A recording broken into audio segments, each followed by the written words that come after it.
Major funding for KPBS Evening Edition has been made possible in part by Bill Howe Family of Companies, providing San Diego with plumbing, heating and air, restoration, flood and remodeling services for over 40 years. Call 1-800-BILL-HOWE or visit billhowe.com.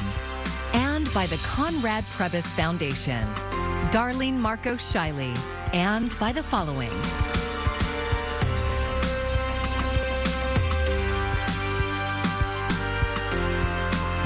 And by viewers like you. Thank you.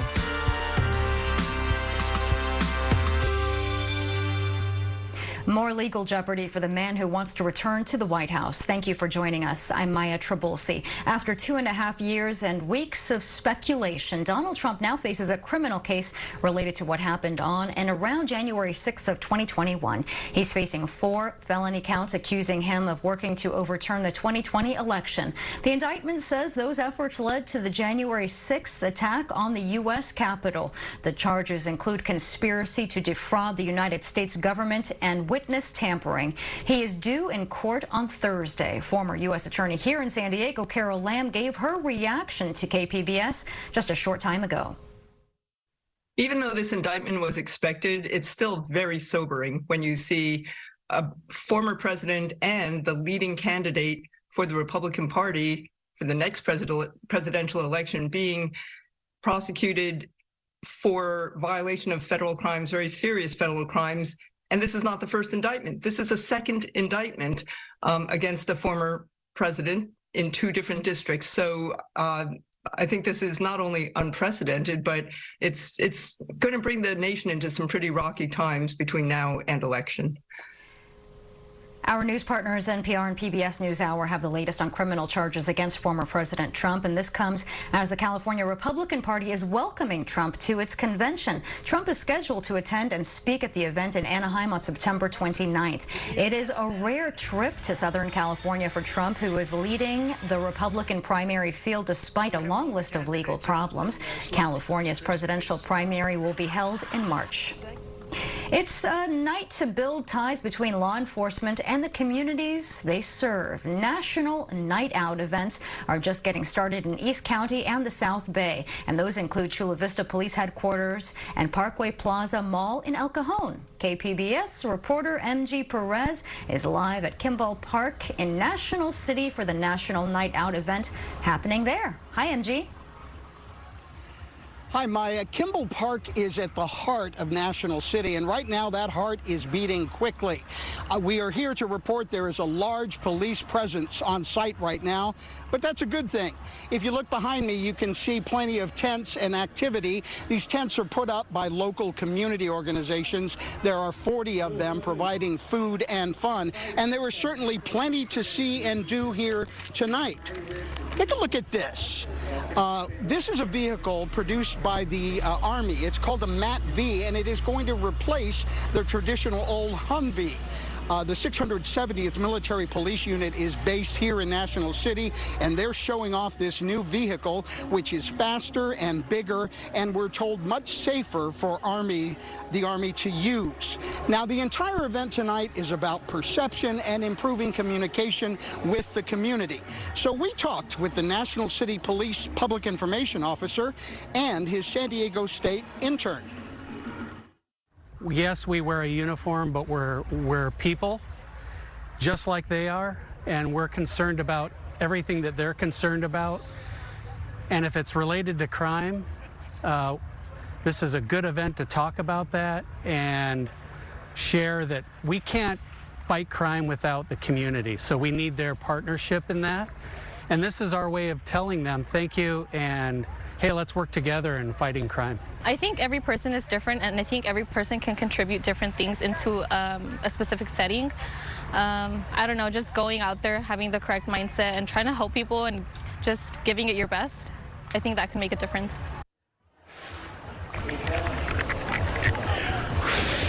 So, Maya, these are in fact bubbles. They're not very good crime-fighting tools, but it speaks to the energy and the environment of the park this evening. Bubbles may not be good for fighting crime, but they certainly are fun, and that's a big part of what the night out is all about. Maya? That's great, MG. Thank you so much for that report. And whether it's police or other first responder jobs, it's tough work that comes with its own set of health risks.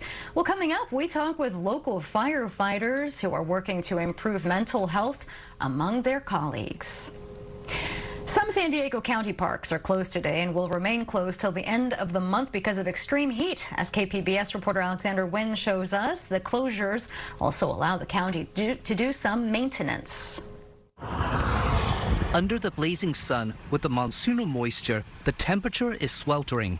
That's part of the reason why the county closed El Capitan Preserve. It's the toughest trail in the region. Some of these trails just have no shape. Ranger Kyle Ike says the heat plus the elevation is a recipe for disaster. Their body suffers for that. But not everyone got the memo. 21-year-old James Failing wanted to hike El Capitan, but was turned around. It's a nice day outside, right? I didn't want to waste the day. All he wanted to do was find a nice place around nature to get some work done. I've been doing computer work like around the parks around here, around the area. I just kind of like picked one and went. It just happened to be the hardest hike on like the hottest day in San Diego. It's the middle of the day here at El Capitan, and it's blazing hot. Rangers say if you want to hike, you should do it early in the morning or in the evening and wear light clothing and bring plenty of water. Ranger Ike says in the heat of August, you're going to need a lot more water than you think. This time of year, you would need to bring like a gallon or two of water and not plan to go to the top. That's what I would recommend. He says the rule of thumb is when you're halfway done with your water, you should turn around and not try to tough it out. That mountain is way tougher than we are. In addition to El Capitan, the county also closed Hello Canyon and Mount Gower. Agua Caliente and Vallecito County parks have been closed all summer. The closures will also allow the county to do some maintenance, including some trail restoration. Alexander Nguyen, KPBS News. Well, SoCal was able to tap into some of that monsoonal moisture, and it's still ongoing across portions of the Southwest, into the Rockies and the Plains, but we are drying out over these next few days, which is good news. And as we continue to dry out, humidity is going to come down, but also we're going to be experiencing warming temperatures. We'll show you how hot we're going to get heading into the weekend coming up. A new study from UCLA shows the impact climate change is having on one of the West's largest sources of water. Researchers say more than 10 trillion gallons of water were lost from the Colorado River Basin from the years 2000 to 2021. And that is 10% decrease in river flow, according to the study, which is around the same volume as the entirety of Nevada's Lake Mead. Southern California is one of the trouble spots right now for wildfires, with smoke affecting large metro areas like Las Vegas. Other fire zones are seeing evacuations. Mike Valerio has the latest from our region and to our north. Furious flames scorching the earth, spewing thick, toxic smoke, creating an apocalyptic-like landscape along the U.S.-Canada border in Washington. You could actually feel the heat from it, across the lake. And we also could hear the roar from the fire at one point, too, as it would hit the bigger clumps of trees. The raging flames of the Eagle Bluff fire threatening properties and triggering evacuations. The first priority is always human life and safety. It's impressive, it's scary, but it's fascinating to watch how fast it moves, and then how you'll be watching it, and then about 100 meters ahead, a spark will happen and another tree will go up, and then the main bulk of the fire catches up to that, and it was moving so fast north. It's a similar situation on the California-Nevada border. There's a haze, nothing, you can't see ahead. You can't see the mountain. With people fleeing the flames of the York fire. We've got all of our animals that we could take with us. Some of them we had to turn loose, the cattle, and the sheep. Forceful winds are fueling the fires, the extreme weather creating extremely dangerous conditions, spawning a vortex of flames and smoke. People's lives are at stake, the people fighting the fires. It's a hazard. Fire and wind is not mixed. In Los Angeles, Mike Valerio, KPBS News. Money that was supposed to be used for improvements to city parks will instead go to repair a freeway exit. And that was the decision made by the San Diego City Council. KPBS Metro reporter Andrew Bowen has the story. If you've driven north on the 163 through Balboa Park lately, you may have noticed the Quince Street exit has been closed for months. Or maybe you haven't noticed, because the exit is one of the least used on the entire freeway. The closure came after winter storms battered San Diego and caused parts of the off-ramp to wash away. City staff say it needs to reopen urgently because it's sometimes used by ambulances. But when asked how often, staff couldn't say. I would like data to support that, though. If we don't know how often it is used or for what purposes, was it by necessity or convenience? Is it actually faster? I don't know any of those things.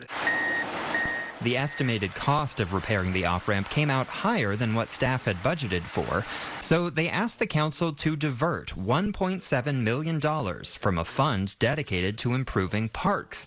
Councilmember Joe LaCava said he supports the repair work, but that park money shouldn't go to freeways, even freeways that happen to go through parks. I do have a problem with the fact that we're using those regional park improvement funds to do that as opposed to street funds. Or storm drain funds or whatever might be applicable given the improvements you're doing. The council voted 7-2 to approve the funding reallocation, which staff say won't impact any other park projects. The city hopes to reopen the off-ramp by the end of the year. Andrew Bowen, KPBS News.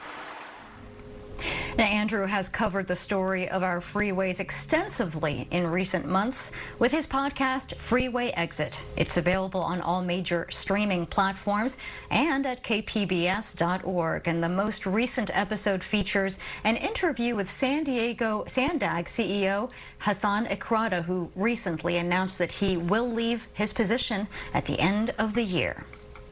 Now, we often hear about the dangers first responders face on the job, but in recent years, more of them are dying by suicide than in the line of duty. KPBS reporter Kitty Alvarado introduces us to the first responders working to make a change. And a warning, this story includes discussion of suicide. This is me going one-on-one, going, whoa, whoa, buddy, like easy, easy. And I know I'm in trouble. Even though this body camera footage was taken more than 9 years ago, firefighter paramedic Ben Vernon can remember every second. Oh! Cover now! Cover now, cover now, cover now. An onlooker interfering with San Diego Fire and Rescue's Engine 4 crew first attacked security guards, then took a knife out and stabbed 2 of the people called there to help. An army of firefighters and police officers answered the call to save them. In that moment, he felt the brotherhood was real. The ambulance pulled in, and there were tons of my people already in the parking lot waiting for me. Not always a good thing. The first thing the trauma team does is it's called trauma naked. And so they stripped me naked in front of half my damn department. And I knew I was hurt because I didn't care. He thought he put the attack behind him when he went home from the hospital. I started having horrific nightmares. I would wake up screaming, soaked in sweat, and I'd only been in bed for an hour, hour and a half.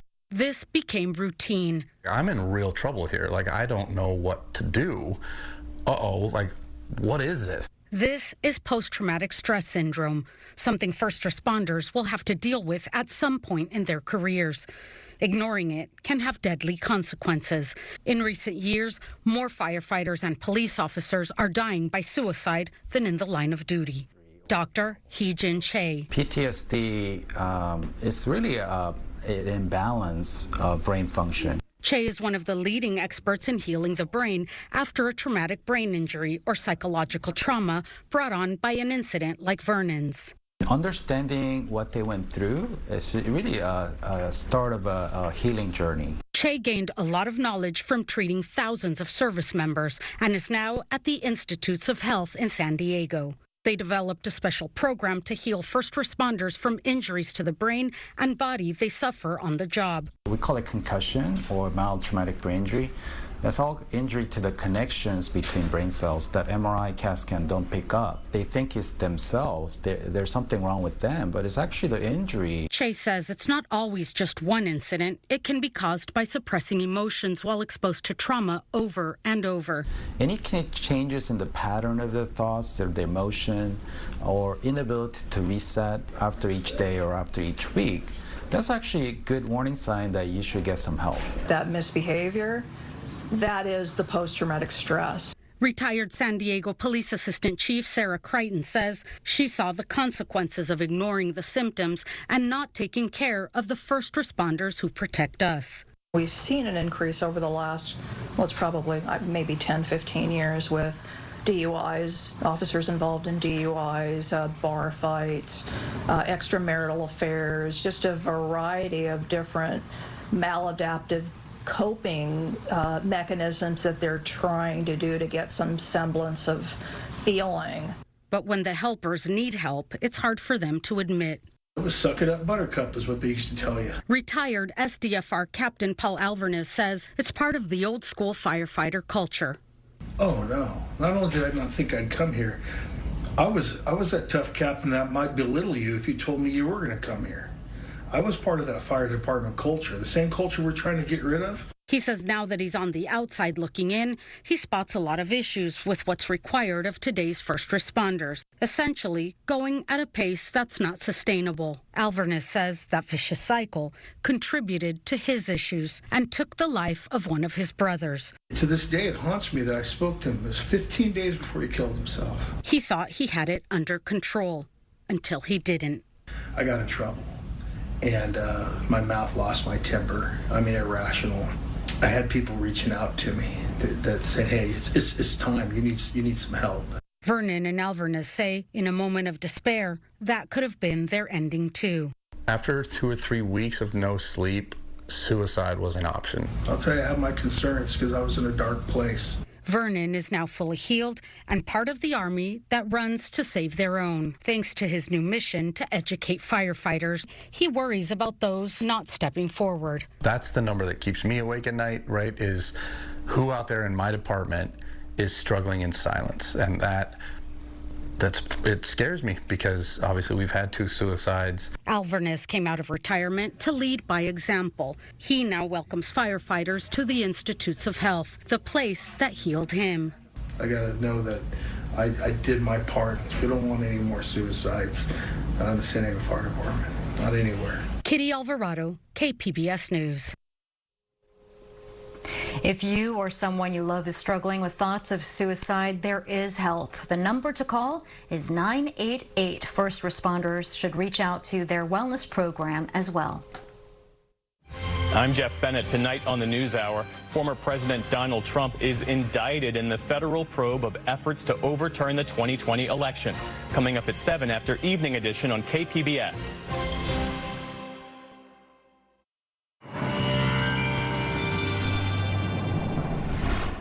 Let's start you off with your weather headlines as we head over these next few days.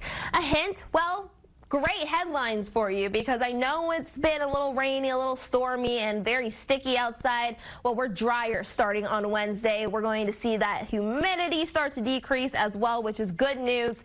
And we're warming as we head into the weekend. Temperatures will start to rise this week. All right, tonight we're dropping down to a low of 70. Low clouds with some fog that can create some visibility issues, especially there along the coastal regions. Dropping down to 66 in Oceanside, San Diego, 70, Ramona at 61, Borrego Springs dropping down to 78, so not too bad, especially for the deserts. Mount Laguna dropping down to a low of 62. As we head into tomorrow, well, temperatures rise to the 80s in Oceanside, 77 in San Diego, Chula Vista 78, and as we head a little bit further inland, well, Borrego Springs hits a high of 106. Mount Laguna 70. Now overall, again, we aren't tracking too much action over these next few days. We're going to be staying dry as that monsoonal moisture starts to push even further east, but we are in the clear for any monsoon action. Drier conditions for this week and also less humidity, which is good, which is a good thing if you do have any outdoor plans. You're free to do them. It's going to be a great way to do. It's going to be a great week to do so, to head outside if you do have any plans. Now, along the coast, your 5-day outlook. Highs in the upper 70s, low 80s. There is still going to be some early fog, so make sure you are taking precautions if you are heading out early or late. Now, further inland, highs are going to be rising to the 90s by Saturday and Sunday with mostly sunny skies. It is going to be warm. Not much action to talk about across the mountains either. Sunny skies, though. Highs are going to be running in the upper 60s, low 70s. As we head into the weekend, we do rise a few degrees on the mercury.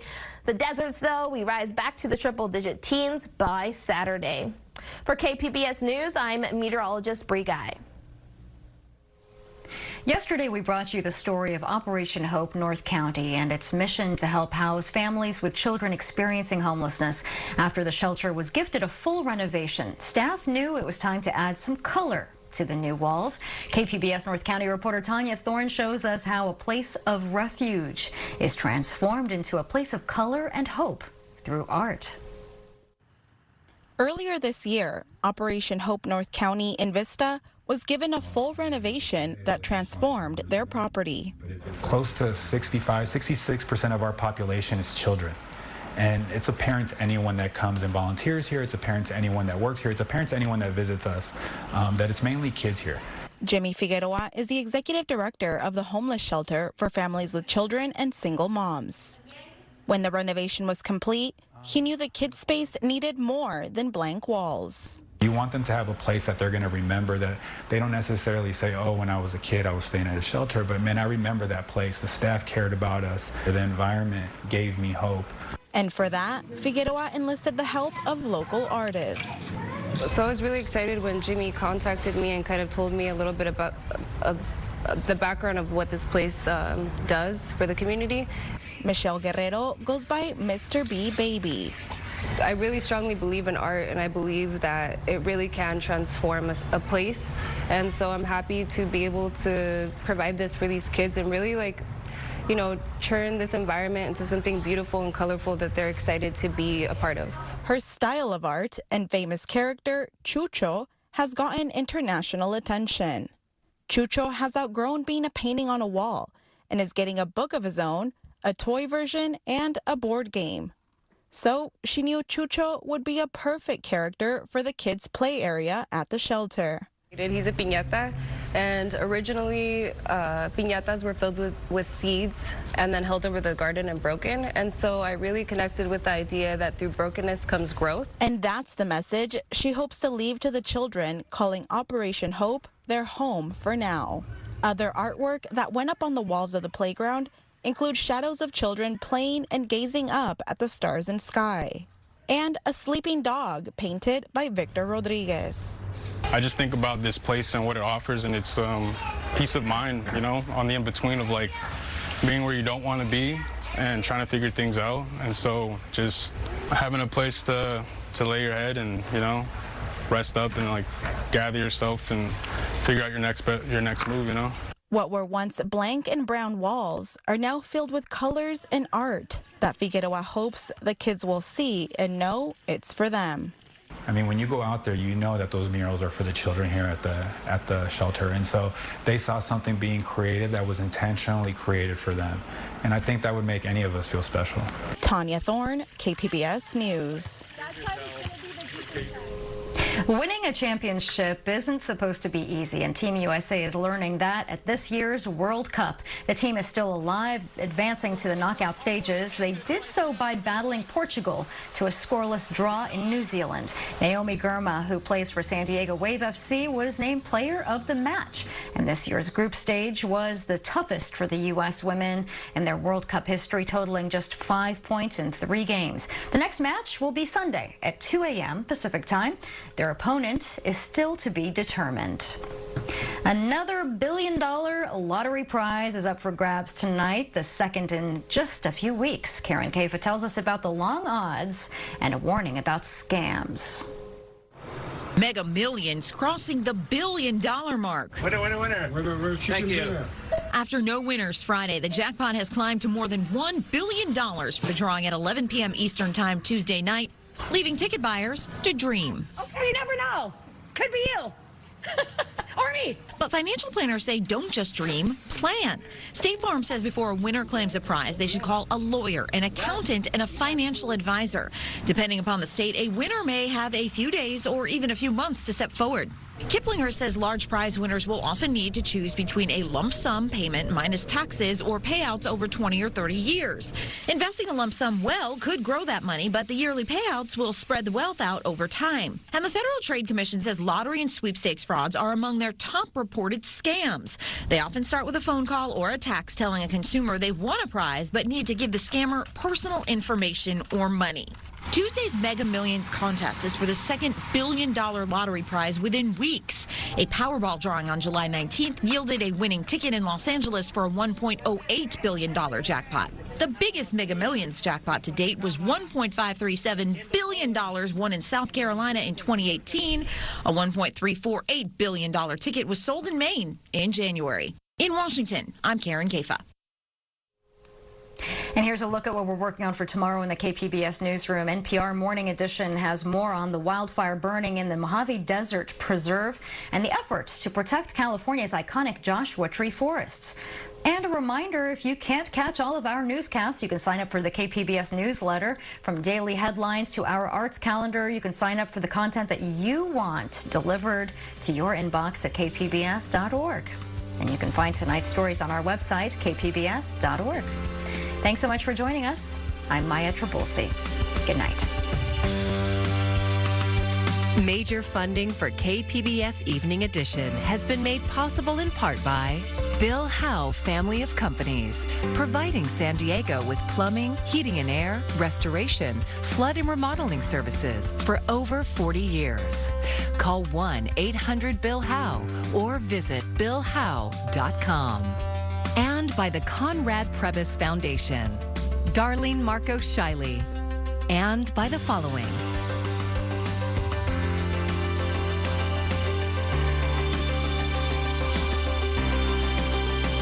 And by viewers like you. Thank you.